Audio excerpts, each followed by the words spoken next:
माँ बाप की लापरवाही के कारण एक छोटे से बच्चे की जान चली गई। वो भी पता है क्या कारण था आपको? जो ड्राई हीटर होते हैं ना, वो जो हम नॉर्मली यूज़ करते हैं अपने घर में, अपने कमरे में, जिसको ज़्यादा से ज़्यादा 2-3 घंटे काम में लिया जाना चाहिए, उसके ज़्यादा अगर हम काम में लेते हैं उसको, तो वो हमारे दम घुटने का कारण बन सकता है, हमारी जान जाने का कारण भी बन सकता है। तो भाई ऐसा ही कुछ हुआ था यहाँ पर, एक छोटे से बच्चे की जान चली गई। तो हेलो दोस्तों, आपका स्वागत है एक और नए वीडियो में। भाई आज की इस वीडियो में मैं आपको यही सब कुछ बताने वाला हूँ कि यहाँ पर एक छोटे से बच्चे की जान चली गई, जो कि ड्राई हीटर होता है उसके चले रहने के कारण, जिसको 1-2 घंटे 3-4 घंटे ज़्यादा से ज़्यादा चलाना होता है। पूरी रात अगर वो चल जाता है और चारों तरफ से अगर कमरा बंद होता है, तो उसके कारण जान जा सकती है एक अच्छे भले इंसान की भी, क्योंकि ऑक्सीजन की कमी हो जाती है। ऑक्सीजन को सारे को जला देता है, खा जाता है, और उसके कारण उसकी इंसान की जान भी जा सकती है। तो भाई ऐसा ही कुछ हुआ था। देखो यहाँ पर इटली में ब्रेशिया नाम की जगह है, वहाँ पर जो पाकिस्तानी लोग, एक माँ बाप और उसका बच्चा, वो अभी थोड़े दिन पहले ही जो क्रिसमस वगैरह की छुट्टियाँ होती हैं और जो यहाँ पर छुट्टियाँ पड़ती हैं ना, उसमें छुट्टियां काट करके और वो अपने घर से, पाकिस्तान से यहाँ पर वापस आए थे। ब्रेशिया नाम की जगह पर उन्होंने कमरा, घर ले रखा है अपना एक। तो उसमें क्या हुआ, उन्होंने क्या किया कि यहाँ पर उनको सर्दी लगने लग गई, कि ठीक है सर्दी लगने लग गई है, तो उन्होंने हीटर चला करके छोड़ दिया। ठीक है, एक जो ड्राई हीटर होता है ना, जो नॉर्मली हम ख़रीद करके लाते हैं, वो उन्होंने चला करके छोड़ दिया, और उसके कारण उस बच्चे की जान चली गई। बताओ, माँ बाप की इतनी बड़ी एक लापरवाही कैसे हो सकती है कि एक छोटे से बच्चे को, जिसको पता भी नहीं है, उसके कमरे में, उसका अलग कमरा कर रखा था उन्होंने कि हाँ अलग कमरे में इसको सुला देंगे, और अलग कमरे में उसको छोड़ दिया। और देखो कैसी उनकी लापरवाही है। उसके बाद में जो यहाँ पर लोकल पुलिस होती है, जो पेट्रोलिंग वगैरह करती रहती है, वो भी वहाँ पर आई थी, और उन्होंने जांच पड़ताल भी करी है कि ड्राई हीटर जो होता है ना, उसके चल जाने के कारण पूरी रात, जो कि माँ बाप की बहुत बड़ी लापरवाही है। ऐसा नहीं करना चाहिए। छोटा बच्चा जिसको नहीं पता होता है कि मुझे क्या करना है, कितनी देर हीटर चलाना है, कितनी देर नहीं चलाना है।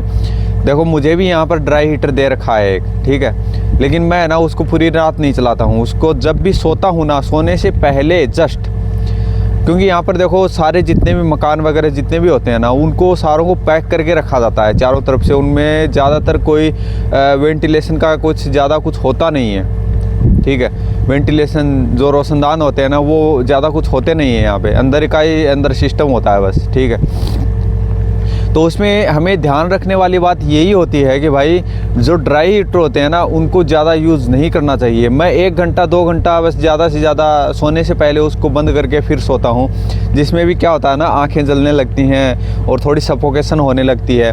तो थोड़ा खिड़की वगैरह, दरवाज़ा वगैरह थोड़ा खोलना पड़ता है। उसके बाद में 2-4 मिनट के बाद में जब ऑक्सीजन की सप्लाई सही हो जाती है, उसके बाद में हम बंद करके उसके बाद में सोते हैं। तो सर्दियों का यही एक ड्रॉबैक होता है, माइनस पॉइंट होता है कि हमें है ना, एक और हीटर आता है जो ऑयल वाला हीटर होता है ना, जो ऑयल वाला हीटर होता है, जो ड्राई हीटर नहीं होता है। वो ड्राई हीटर नहीं होता है, वो ऑक्सीजन को जलाता नहीं है। वो ज़्यादातर क्या करता है कि आपके कमरे को गर्म कर देगा, और उसको ढक के रखना पड़ता है चारों तरफ से कमरे को।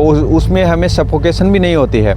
तो वो हीटर हमें सर्दियों के टाइम में ज़्यादातर यूज़ में लेना चाहिए, ना कि ड्राई हीटर यूज़ में लेना चाहिए। जो पंखे वगैरह लगे होते हैं हीटर के अंदर, जिसके अंदर एक खाली रोड होती है, एक स्प्रिंग सी लगी होती है, वो हीटर हमें ज़्यादातर यूज़ नहीं लेने चाहिए। हमें खाली जो ऑयल वाले हीटर होते हैं ना, उनको ज़्यादा प्रेफरेंस देनी चाहिए। भाई इंसान है ना, कहीं पर भी सेफ़ नहीं है। आप ये सोच करके चलो कि जब एक देखो छोटे बच्चे को तो नहीं पता होता है, लेकिन बड़े भी होते हैं ना, देखो दारू वारू पी करके और वो फिर सो जाते हैं नशा करके, और उसके बाद में दूसरे दिन पता चलता है कि उसकी जान ही चली गई है हीटर चला रहने के कारण। सर्दी से जान नहीं जाएगी, सर्दी से इतनी जल्दी जान नहीं जाएगी। वो कंबल में कैसे भी करके सो जाएगा आदमी, ठीक है। लेकिन है ना, हीटर होता है ना, हीटर जो ड्राई हीटर होता है, वो बहुत बड़ा एक माइनस पॉइंट होता है सर्दियों के अंदर। तो भाई इस चीज़ का बहुत हमें ध्यान रखना चाहिए। और ये देखो भाई इटली का मौसम कुछ इस तरीके का हो गया है। और यहाँ पर सर्दियों में है ना हमेशा बारिश आती है, हमेशा। जितनी भी आप इटली में जिस भी जगह पे रहोगे ना, आपको ज़्यादातर देखने को मिलेगा कि यहाँ पर सर्दियों में ही ज़्यादा बारिश आती है, क्योंकि ये पहाड़ी एरिया है, पहाड़ी इलाका है और आसपास में यहाँ पर समुद्र होते हैं। समुद्र से उठ करके पानी यहाँ का यहीं पे बरस जाता है। और गर्मियों में यहाँ पर बारिश नहीं आती है, बहुत कम चांस होते हैं गर्मियों में बारिश आए। समुद्र के आसपास के एरिया में तो बिल्कुल नहीं आती है, बहुत कम चांस होते हैं। जो ऊपर वाले एरिया होते हैं ना, जो नॉर्थ के एरिया होते हैं जहाँ पे बर्फ़ पड़ती है, वहाँ पे बारिश आने के चांस होते हैं गर्मियों में। वहाँ पे सर्दियों में बर्फ़बारी ज़रूर हो जाती है, लेकिन बारिश उतनी ज़्यादा नहीं आती है। तो भाई यही था मेरा आज का वीडियो। आई होप आपको वीडियो पसंद आया होगा। तो भाई मिलते हैं आपसे अगले किसी वीडियो में। और अगला वीडियो मैं आपके लिए बनाने वाला हूँ यहाँ पर इटली में हॉर्स फार्म का काम कैसा होता है, उसमें अंदर सैलरी आपको क्या क्या मिल सकती है, और आपको मिनिमम क्या मिलता है, मैक्सिमम क्या मिलता है, बोनस क्या मिलते हैं, गिफ्ट वगैरह क्या मिलते हैं, वो सब कुछ मैं आपको इस वीडियो में, टिप वगैरह क्या मिलती है, सब कुछ वीडियो में बताने वाला हूँ अगले वीडियो में। तो भाई मिलते हैं आपसे अगले किसी वीडियो में। तब तक के लिए take care and bye bye.